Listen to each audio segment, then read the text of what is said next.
Seguimos ahora con Lucía Bolucio, que es lingüista, es profesora en Letras por la Universidad de Buenos Aires, doctora en Letras por la Universidad Nacional de La Plata. Ejerce como profesora titular regular de la Cátedra de Etnolingüística en la Facultad de Filosofía y Letras de la UBA. Es investigadora principal del CONICET, se ha especializado en lingüística antropológica. Desarrolla tareas de investigación, transferencia y extensión sobre lenguas indígenas en su contexto sociocultural, sobre todo el mapudungún, lengua del pueblo mapuche, y el vilela, lengua chaqueña en extremo peligro. Dirige el área de investigación del CONICET, que alberga un archivo digital con recursos sobre lenguas y pueblos indígenas, arqueología e historia. Gracias. Bueno, también esto de ser profesoras, al fin acabamos parándonos. ¿Ustedes me escuchan desde atrás? ¿Sí? Miren, quería decirles, antes de comenzar, vinculándolo con lo que le decía Silvina, que, por ejemplo, si ustedes piensan en la relación entre el hombre, la lengua y la tierra, en el caso del pueblo mapuche, van a ver que está marcado lingüísticamente. Es decir, ustedes tienen en el nombre del pueblo, o sea, cuando ustedes hablan de mapuche, es en realidad che es gente y mapu es tierra. O sea que para el nombre de su propio pueblo, ellos son la gente de la tierra. Y para nombrar la lengua es mapudungún, que es la lengua de la tierra. Entonces, no hay un divorcio entre el hombre, la lengua y la tierra, ¿no? Cualquier ruptura de esa armonía, que en general es una ruptura que ha venido de afuera, que ha venido desde el contacto con los europeos en adelante, es algo que afecta profundamente al pueblo. Yo, tomé este tema porque hay algo que es el nivel de los discursos políticamente correctos. Entonces, a partir de 1992, a partir de toda la movida de los indígenas, cuando a raíz de los 500 años de conquista y de genocidio, ya hubo, cambios en el discurso, pero no cambios realmente profundos en la relación de subordinación, de hegemonía y subordinación entre la sociedad dominante y los pueblos indígenas. Y a eso me refería, porque cuando hablamos de intercultural, podemos llenarnos la boca con intercultural y podemos hablar de educación intercultural bilingüe, pero intercultural es que los indígenas tienen que acercarse a la sociedad dominante. Y en último caso, cuando se habla muchas veces de educación intercultural bilingüe, es lo que se puede llegar a instaurar son mejores metodologías para castellanizar mejor, ¿no? Entonces, lo que yo les quiero proponer, que a lo mejor es muy ambicioso, pero vamos a ir corriendo y vemos el tiempo que tenemos, quería, tomar algunos puntos, vamos a ver, porque creo que no podemos hablar de, hay como uno o dos conceptos que son necesarios para poder hablar de estos temas. Uno es el de ideologías lingüísticas, que todos estamos inmersos y todos las tenemos metidas adentro, y otro es el de zona de contacto. Yo los voy a ir tratando a medida que avancemos. Entonces, quería tomar una experiencia de educación intercultural bilingüe y vamos a ver cuál es el producto, de esa experiencia, y contraponer a esas otras que se están desarrollando al mismo tiempo. Entre paréntesis, análisis. Yo soy lingüista y ustedes dirán qué hago acá, ¿no? Miren, creo que lo que nos une con los agrónomos es que trabajamos en terreno. Y estoy segura de que la gente con la que ustedes tienen que trabajar en terreno muchas veces va a compartir estas historias, digamos, de pasados indígenas, que muchas veces no van a explicitar con ustedes en una primera relación, sino que se va a ir, digamos, dando y se va a ir explicitando a medida que la relación de confianza crezca entre ustedes y aquellos con quienes trabajen. Entonces ahí es donde pensé que, aunque parezcan dos disciplinas distintas, hay algo profundo que nos une, que es la relación estrecha con la gente con la que tenemos que trabajar en el campo.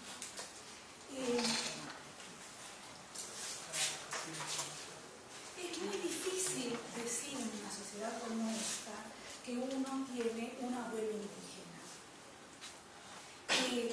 Y eso digamos, es porque está atravesada la historia nuestra por algo que nos viene desde la conquista de los españoles, que es justamente esta ideología monológica, monocultural, excluyente, y de despreciar al otro, que no sea como el dominante, ¿no? Entonces, quisiera recorrer algunos de estos puntos, y para eso me gustaba, les cuento que lo que se ve acá atrás es en realidad la ortografía que ideó un anciano Vilela con el que estamos trabajando. Es una lengua una lengua en extremo peligro, y estamos documentando la lengua con don Mario y su hermana, doña Gervasia, que no han tenido que decir nunca que son Vilelas. No aparecen en los censos. Ustedes si buscan en el INDEC, los Vilelas están fuera, están por abajo del piso. Sin embargo, los Vilelas es un pueblo chaqueño, digamos, de larga tradición y de mucha, que fue reducido por los blancos, por los españoles, desde muy temprano. Y entonces, digamos, toda esa historia de sojuzgamiento es lo que explica el presente, donde en realidad no tienen ni siquiera reconocimiento político a nivel provincial. Por ejemplo, no existen en la ley de la aborigen chaqueña, ¿no? ¿Y qué zona geográfica? Y bueno, ellos son, digamos, en principio han estado desde principios del siglo XX, los asentamientos desde el Bermejo hasta la Resistencia, pero ahora no existen como comunidad ni como comunidad de habla, y ellos en los 60, sus padres, sus tíos, deciden interrumpir las prácticas culturales. Ustedes piensen lo que significa para un pueblo decidir, es como decidir el suicidio del pueblo, ¿no? Deciden interrumpir las prácticas culturales, las prácticas rituales, y además ya venían haciéndole, tratando de que sus hijos hablaran el español y dejaran de hablar la lengua, ¿no?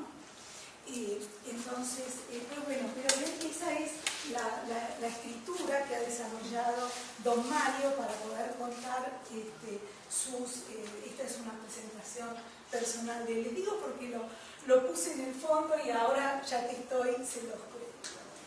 Miren, ¿por qué me interesa que pensemos en el concepto de ideología lingüística? Porque estamos atravesados por ese concepto.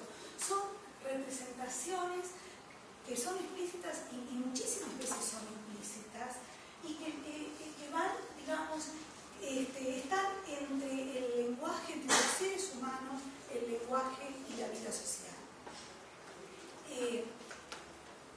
No estamos, ninguno de nosotros está exento de las ideologías lingüísticas con las cuales nos hemos formado se han formado nuestros abuelos y esto lo tenemos todos nosotros, aunque no todos lo tenemos que hacer consciente, tenemos que hablar sobre ese tema, ¿no? Y el otro,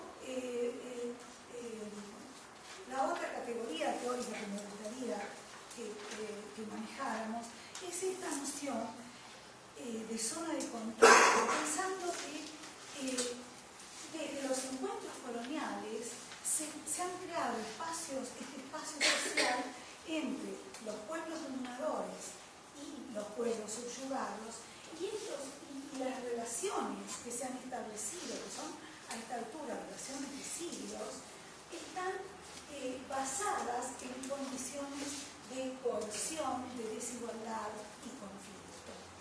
Esto es lo que nos permite entender también lo que les decía Silvina con respecto a la cuestión legal, a la cuestión esta del vacío del INAI, esto de que de cualquier modo los indígenas les siguen devastando el monte y son cazadores-recolectores que comen los frutitos del monte, ¿no? O sea, todo lo que se habló se explica en la zona de contacto, esta zona donde las relaciones son relaciones de conflicto. Que no es lo que yo pensaba la primera vez que fui a trabajar con el Mapudungun, porque yo tenía la idea de que iba a hablar con un abuelo que hablaba mapuche y que iba a estudiar el verbo, el sustantivo y el adjetivo en Mapudungun, ¿no?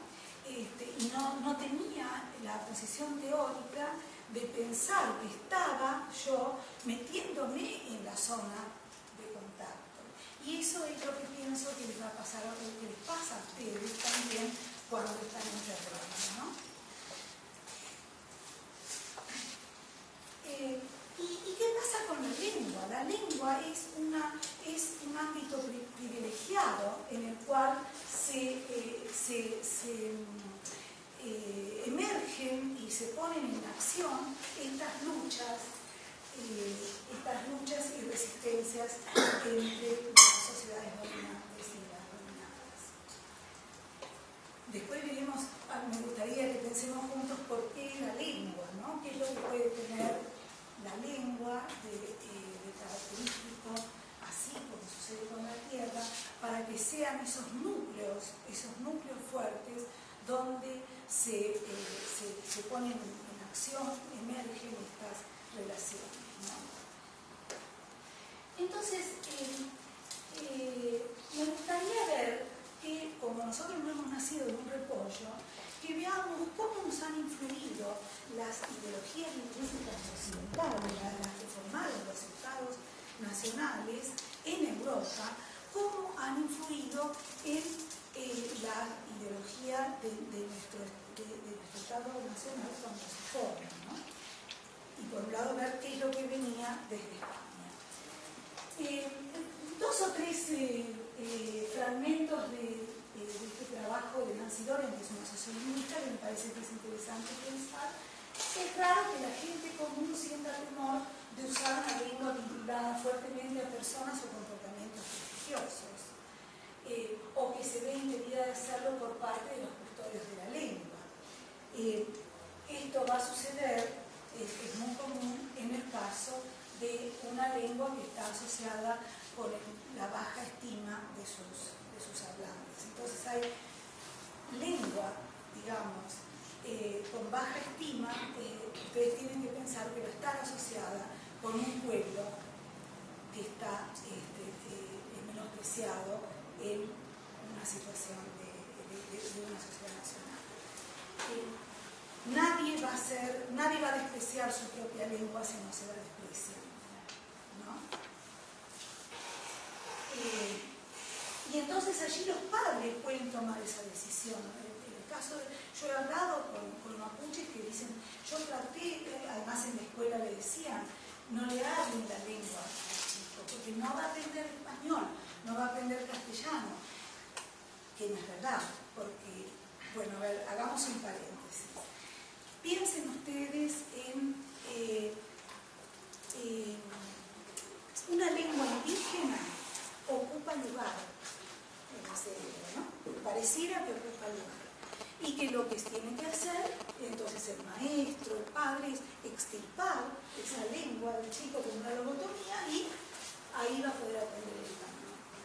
Pero piensen, a ver ustedes, con sus lenguas, las lenguas que ustedes manejan, lenguas, por ejemplo, de sus abuelos, que sus abuelos le transmitieron. A lo mejor son bilingües, y si son bilingües va a ser mucho más fácil que puedan ser trilingües también. Pero tener dos lenguas europeas en una cabeza es capital cultural. En cambio, tener una lengua indígena y el español, la lengua indígena es un obstáculo, ¿no? Eso es ideología lingüística, no es verdad científica. Porque la verdad científica, ¿qué dice? Que si uno es bilingüe, va a aprender una tercera lengua mucho más fácil y una cuarta y una quinta mucho más fácil, ¿no? Pero el problema es si es indígena la lengua, ¿no?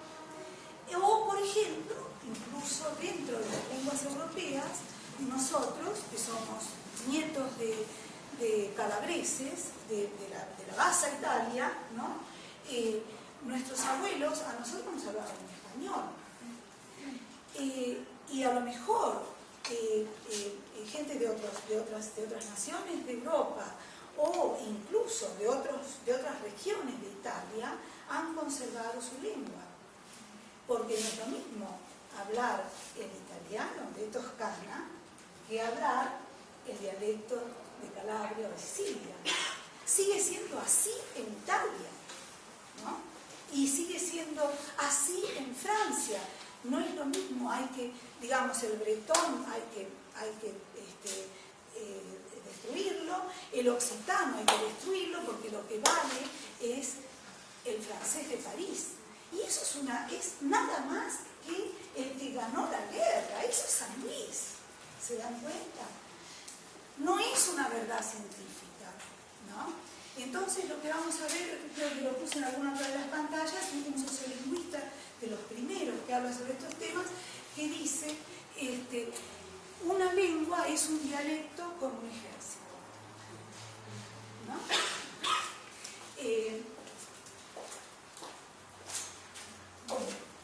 Entonces, una lengua es un dialecto con un ejército y una armada, ¿no? O como decía, ustedes saben, la primera gramática española, ¿de qué año es? 1492, primera gramática castellana, o sea, coincide con la llegada de los españoles a América. Y entonces el autor es Nebrija. ¿Y qué dice Nebrija? Nebrija dice, la lengua es compañera del imperio, ¿no? Eso es lo que está en el fondo de nuestra ideología lingüística y es lo que nos ha marcado, ¿no? Es eso lo que nosotros tenemos que poner en cuestión, ¿no?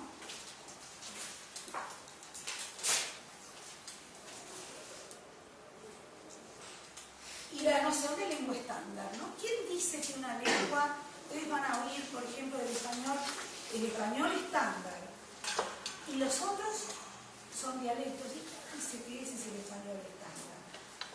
Lo dice la Real Academia Española, que va a seguir menospreciando, por ejemplo, al español hispanoamericano.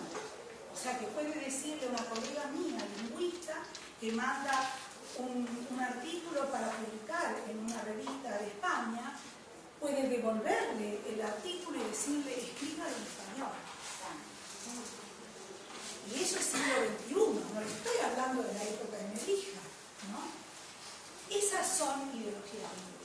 Entonces, fíjense, yo se los puedo dejar, porque a lo mejor no va a haber tiempo, pero digamos, estas son algunas de las, saqué algunos extractos, algunas incluso están en las paredes de los colegios ilustres de Buenos Aires o el Nacional Mariano Moreno, el Nacional Buenos Aires.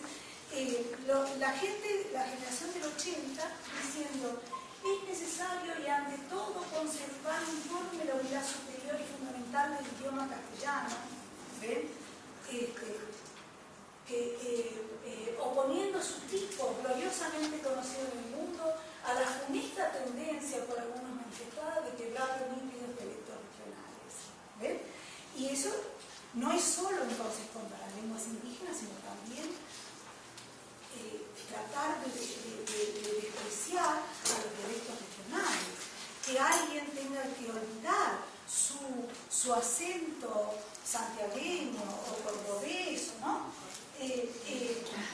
Para estudiar en Buenos Aires o para ser doctor en Buenos Aires, ¿por qué? Porque los unitarios ganaron nada más que por eso, en 1853.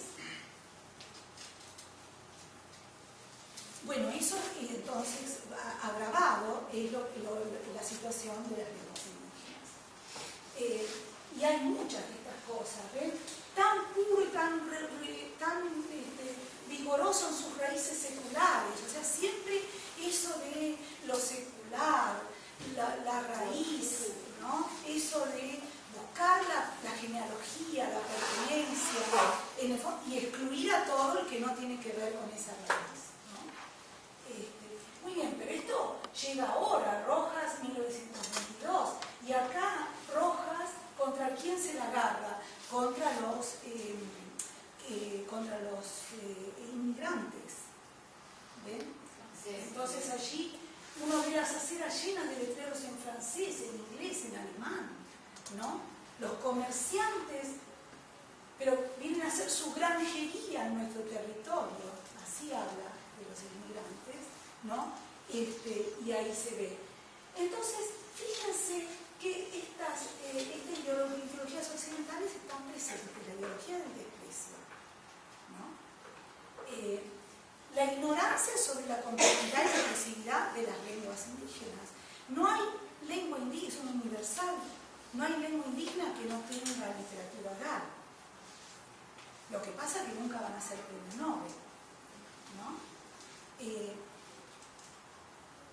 La supervivencia lingüística del más fuerte. Si ustedes se meten en internet, los españoles que dicen, ¿para qué van a hablar esas lenguas?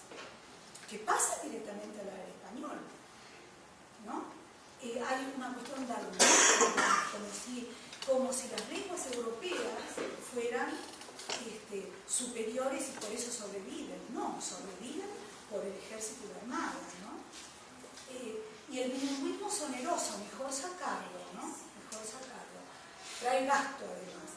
Y el biologicismo, que es, ustedes que son agrónomos, las lenguas son como plantitas, ¿no? Nacen, crecen, se reproducen y mueren.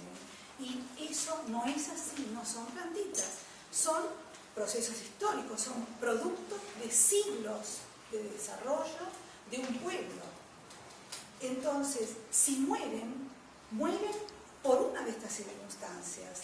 No es el destino natural de una lengua morir. Se va a transformar, se puede transformar como el español se transformó del latín, ¿no? Pero si muere, tiene detrás un proceso sociopolítico, económico fuerte que lo explica, ¿no? Bueno, entonces quisiera ir no sé si ustedes llegan a verlo porque no parece muy grande, ¿no? Pero si no se los cuento.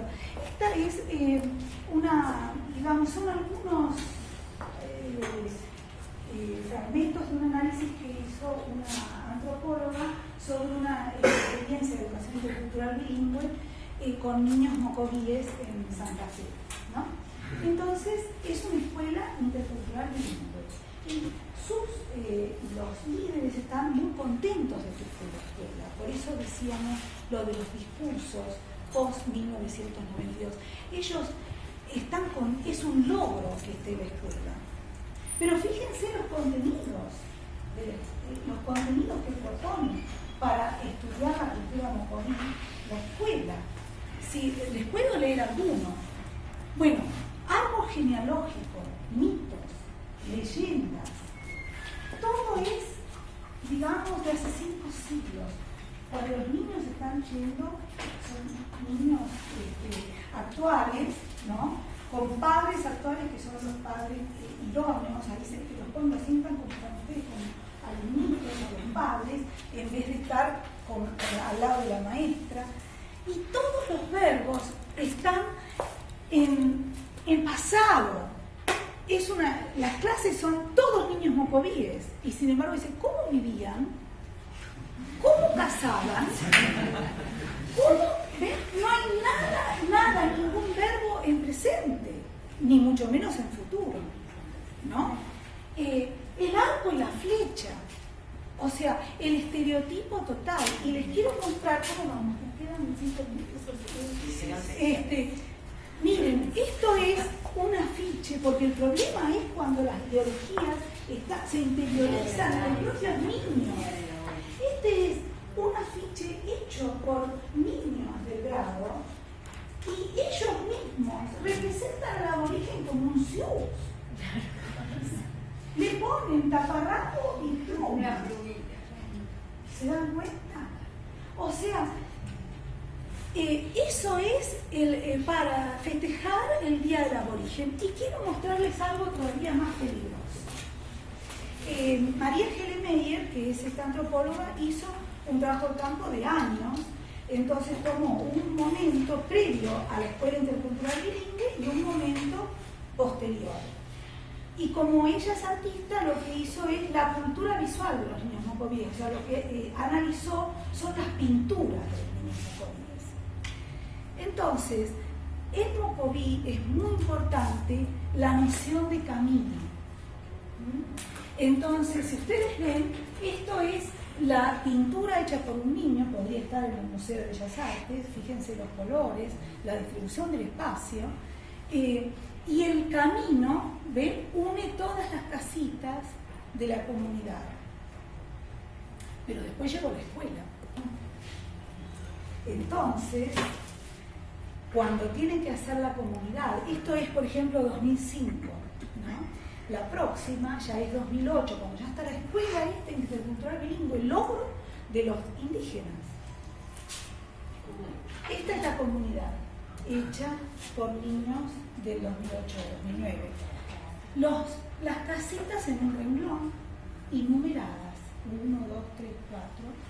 Se perdió el camino, se perdió el color, se perdió la maravilla estética, la posibilidad estética que tenían esos niños, ¿ven? Sí. Y se transformó en una cosa reglada, ¿no?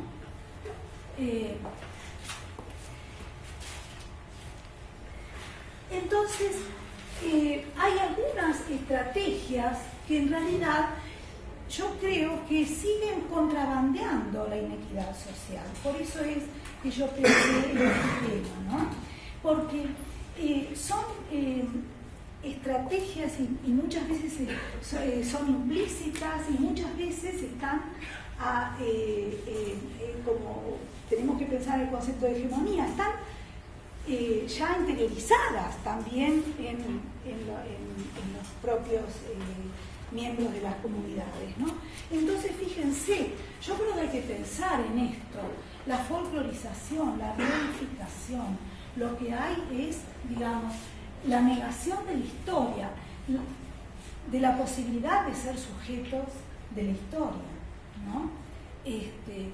La construcción de estereotipos, porque fíjense, esa figurita del niño cuasi Zeus, ¿no? Eso indica mucho más que una imagen, ¿no? Entonces, esto de los niños indios o indios niños que dice María Helemeyer, porque los papás están también sentados en el grado como si fueran niños, ¿no? No como si fueran adultos sabios de su cultura, que tendrían que estar al lado de la maestra dando la clase juntos, ¿no? Entonces eso de invertir de los niños indios y los indios niños, ¿no? Además de todo lo que es lo del indio salvaje, la amenaza y demás. Podríamos hacer, si tuviéramos tiempo, una especie de relevamiento de la cantidad de expresiones que tenemos en la vida cotidiana racistas con respecto a los indios.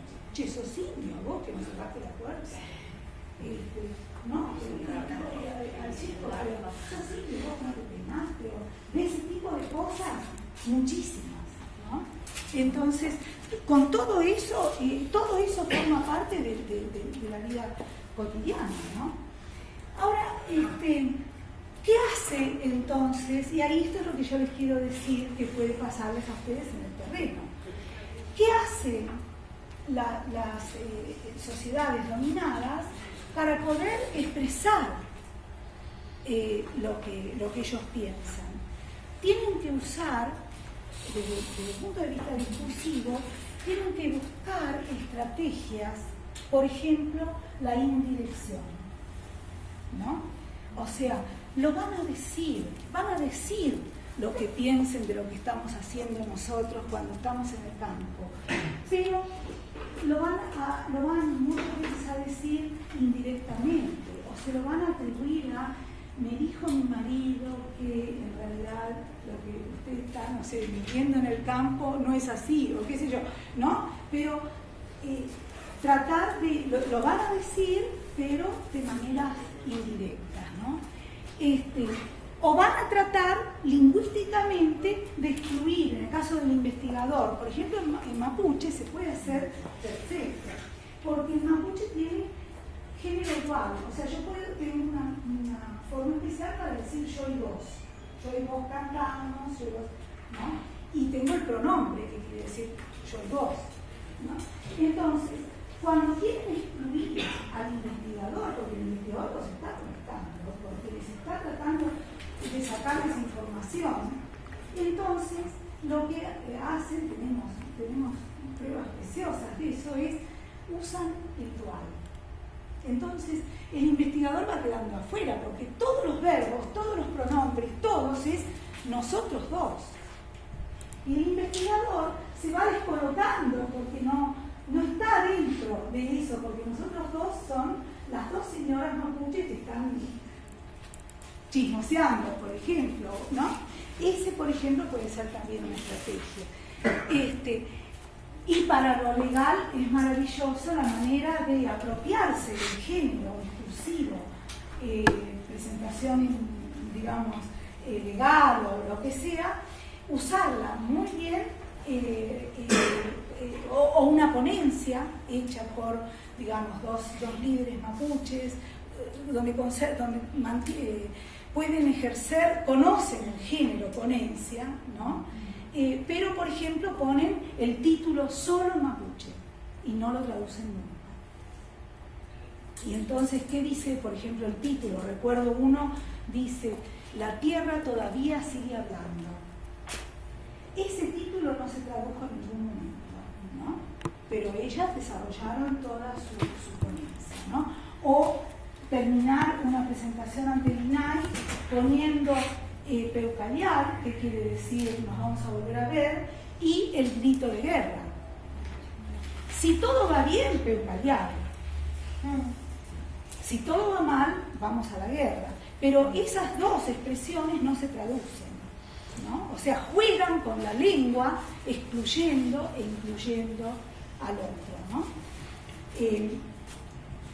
Bueno, y para terminar, quería mostrarles otras experiencias.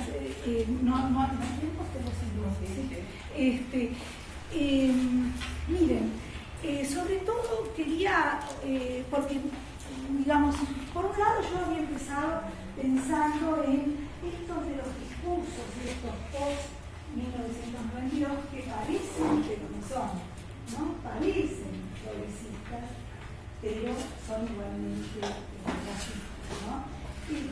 Pero cuando estaba pidiendo lo que venían a plantearles a ustedes, en realidad lo que iba apareciendo es como el homenaje a las experiencias que en realidad promueven relaciones igualitarias, ¿no? O sea, están estas otras, pero están también aquellas que son las que realmente van a ir cambiando la relación, y que son tratando de crear relaciones igualitarias y de reciprocidad.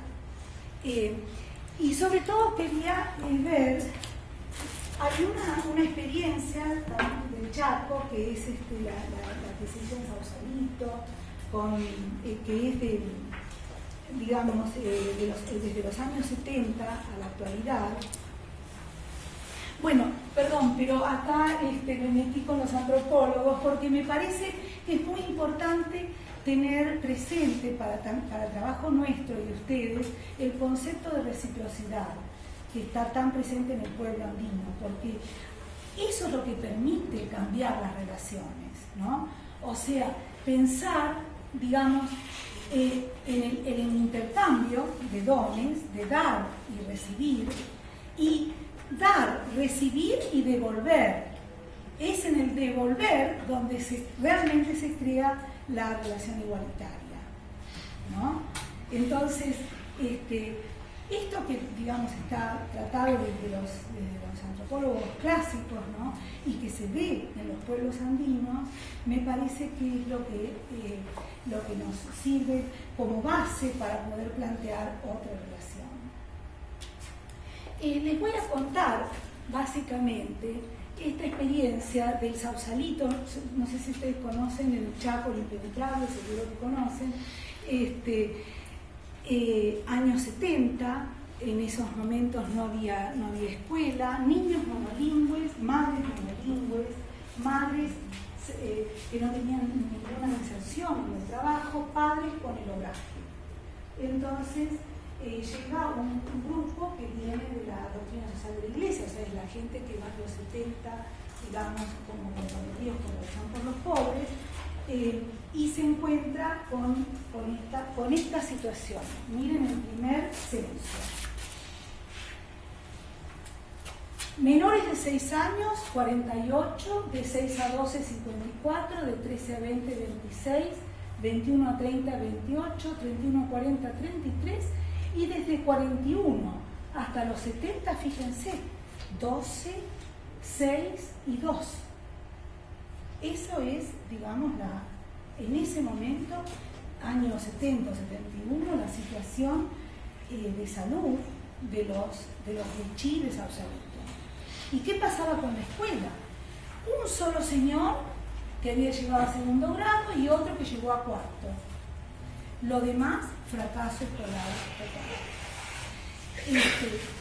A partir de una experiencia de bialfabetización, no hacer la lobotomía, sino enseñar las dos lenguas no solo al mismo nivel, sino con la misma importancia, creando para las dos el mismo estatus en la escuela, con niños criollos y niños wichí. Resulta que esos niños, de los cuales nadie pasaban 1 o 2 de primero a segundo grado, cuando se aplica esa experiencia, tienen que crear una nueva sección de grado para segundo, porque los chicos pasan de grado, aprenden a escribir. Entonces, yo hoy hablaba, porque quería traerles, así como tenía estos datos, que es un censo hecho por la misma gente que nos llevó, quería traerles los datos de qué pasa en el 2013. No los tengo numéricos, pero sí les puedo decir que de esos niñitos que podrían pasar de primero a segundo grado, ahora ya hay muchos estudiando el nivel terciario para maestros, hay 3 maestros y hay un muchacho estudiando enfermería. De esos hubieran quedado excluidos si seguía la enseñanza castellanizadora que había recibido, ¿no? Entonces, bueno, esto es una de las experiencias. Las otras, que son más académicas, de colegas mías que están trabajando, solamente ya no hay tiempo, pero cualquier cosa después se les podría decir más detalles al que quiera. En vez de ser el lingüista que va y que le pregunta y que después se va y nunca vuelve, lo que es el trabajo colaborativo del lingüista con los wichí de Formosa, lo que ha logrado es que se esté haciendo una gramática institucional de trilingüe, también con inglés, tanto para Pilagá como para wichí. Esas experiencias ya llevan 3 o 4 años que tienen esos frutos. Muy bien, y esto, la experiencia de inmersión, para terminar, tiene que ver con Salta. Salta, saben que es una de las provincias que tuvo, de los últimos que tuvieron una ley de aborigen muy partisana, que es Salta. Lo mismo que Cuyo, ¿no? No le vayan a dar a Cuyo, trataron de que desaparecieran todos los indígenas, ¿no? Entonces acá hay esta experiencia de inmersión se lleva a los alumnos que están estudiando para maestros no solo de visita, sino de visita y trabajo a las escuelas con población aborigen, que hay varios pueblos aborígenes en Salta, y eso ha producido un gran cambio en la narrativa de las experiencias de los propios alumnos. Ese es un trabajo que se los puedo también pasar, porque lo ha hecho una maestra que es la que los está formando. Entonces, para concluir, yo diría, yo creo que es, digamos, como decía Marta, no se puede pensar en lo intercultural mientras haya inequidad, ¿no? Entonces, lo que hay que hacer es pensar entre todos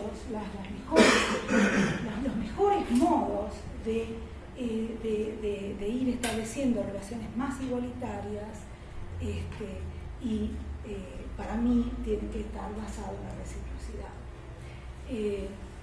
Otra vez el concepto de reciprocidad, y entonces, bueno, lo que les decía de cómo empecé a pensar en los mecanismos retóricos de reproducción de sentidos hegemónicos posteriores al 92, y cómo en realidad esto lleva a valorar las experiencias a lo mejor mucho más silenciosas, menos, sin querer tener un lugar protagónico, sin ocupar lugares en la academia, en grandes lugares en los congresos, pero son las que produjeron frutos concretos en los niños y jóvenes de las comunidades. Bueno.